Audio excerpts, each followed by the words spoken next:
Hey, thanks for joining me in my little pub. Today we've got Via Roma to taste test on the Perfect Draft system. If you're new to this system and you've never put a keg on before, it's quite simple. We just clip this on top, make sure we put the beer line in first, and then we put it into the machine.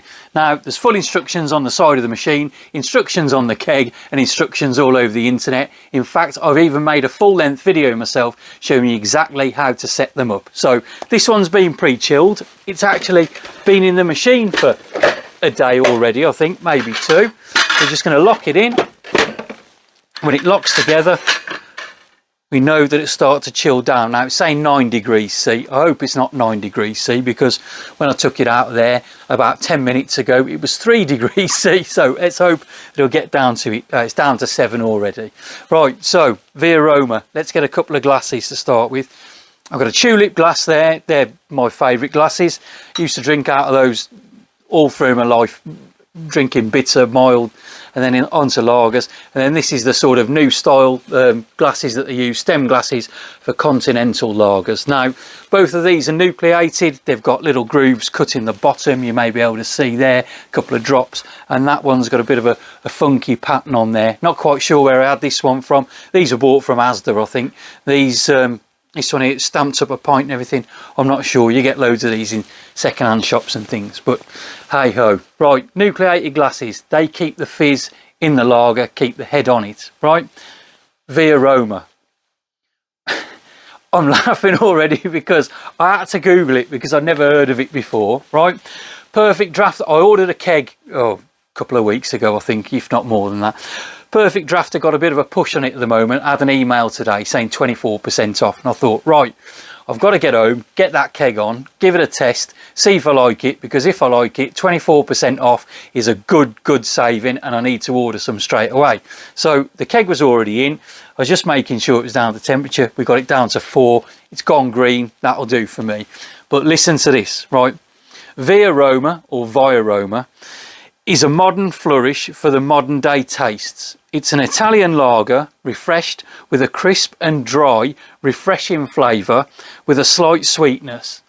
The lager is brewed with a hint of Italian orange for those with a zest for life. Right, okay, so we got an Italian lager, bit of Italian orange in there for people with a zest for life.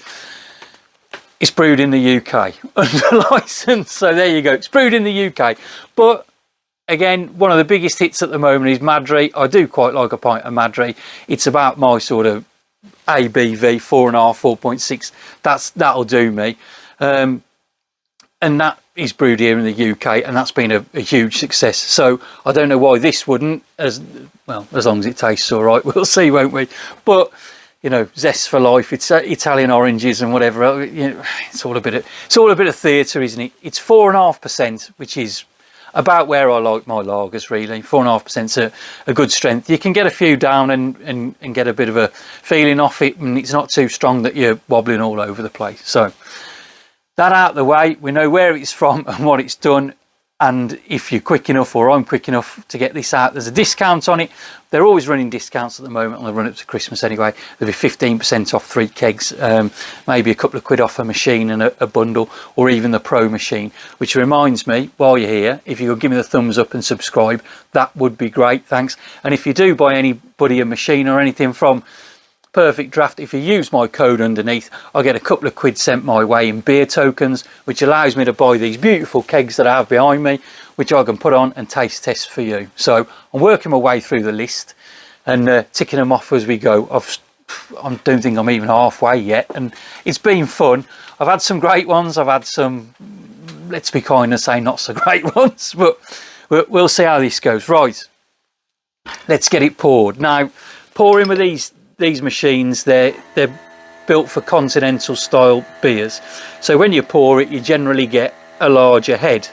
And it doesn't matter, you talk to people, wet the glass, chill the glass, do this with the glass, do that with the glass, whatever else it is, it doesn't make much odds. Blimey, that's light in colour, isn't it? It's even a little bit hazy. I don't know if it's supposed to be hazy.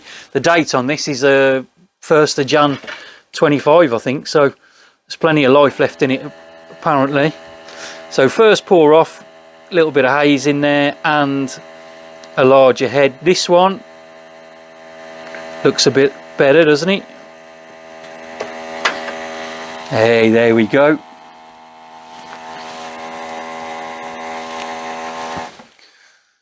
You'd be happy with that in a pub, wouldn't you? Just put a little blast in there and tipped it up. And now, look, this is a nucleated glass, as we saw before, and there's a few bubbles coming up. It is hazy though. I don't know if it's supposed to be like that or not.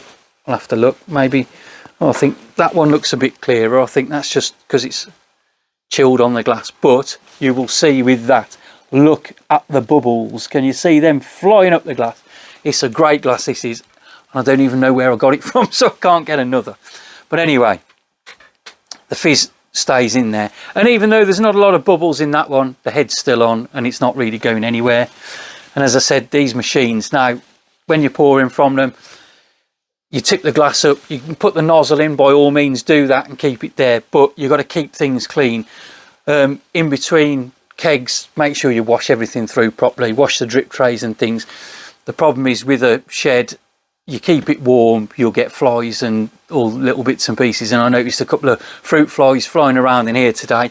The drip mats have been cleaned since last time we were in here. Everything's been washed and run through some hot water, so there shouldn't be, but there just is, you know, everything's been cleaned down. And another tip is, people have been getting in contact with me because they've got kinks in their beer lines. Now, I'm just going to nip down under here and see if I can find a beer line.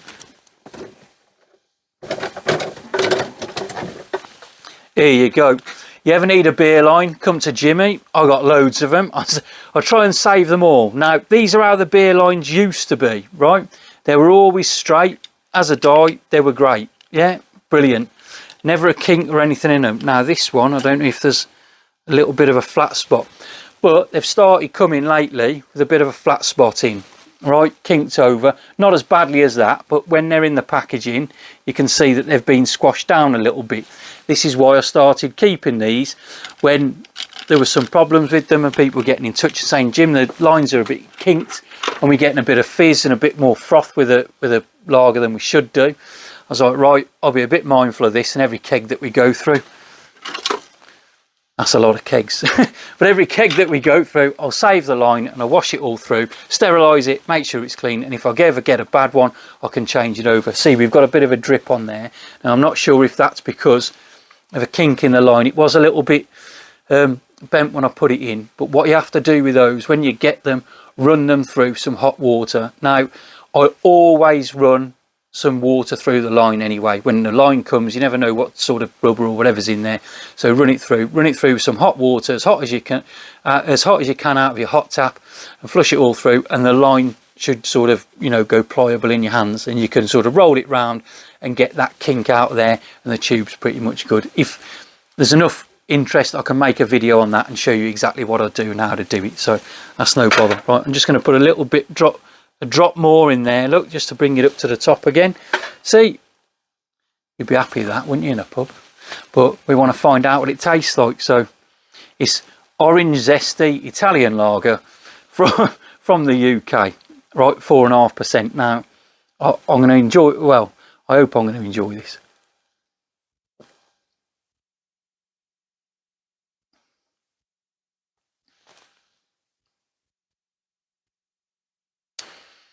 That's all right, actually. Bit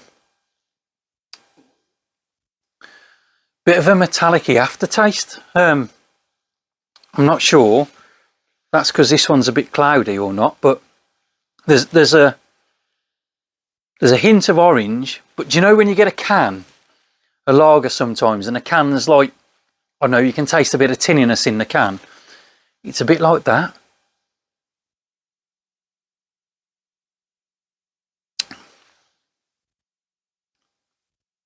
Yeah. Right. What can I say? Now, the initial bit, you pick it up, you smell it. Smells nice. There's no real orange or zesty smell to that at all, really. It just smells like I don't know, like a weakish lager almost. It doesn't smell strong. There's not a lot of nose to it, you know. But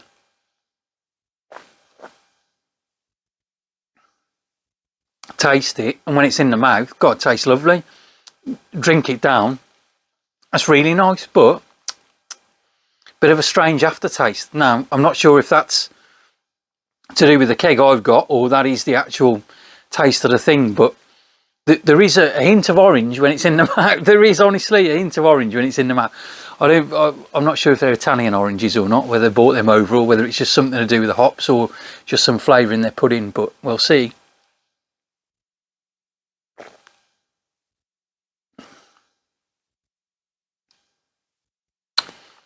Yeah, it's all right actually.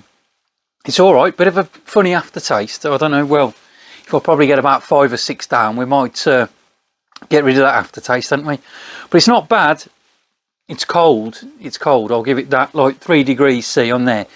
I think sometimes these lagers could probably do with the benefit of being a little bit warmer, maybe 5 degrees.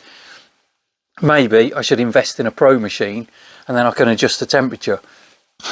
Ooh, definitely some gas in there, some carbonation. Goodness me. Goodness me. Oh, and oranges on the return as well. So you've got orange both ways and no metallic taste either. Right, let's have another go.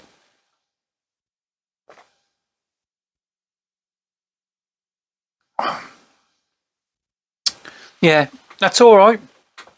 Would I buy it again? I don't know.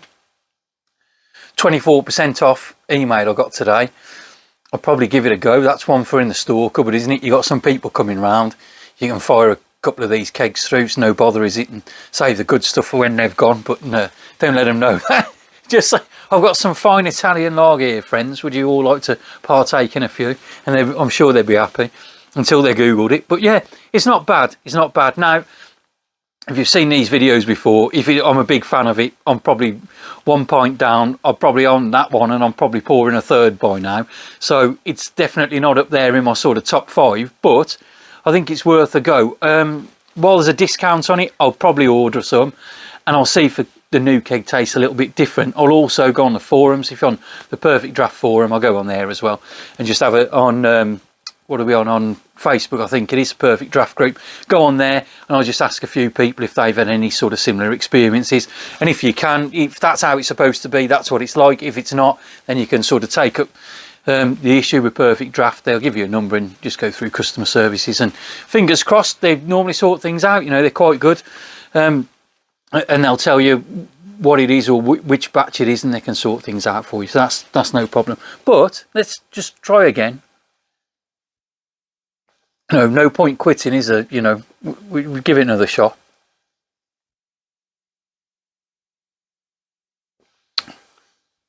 Yeah, that's all right actually. The aftertaste sort of diminishing as you go down. It's not quite so metallic, and there is that little bit of oranginess in there, but it's sort of,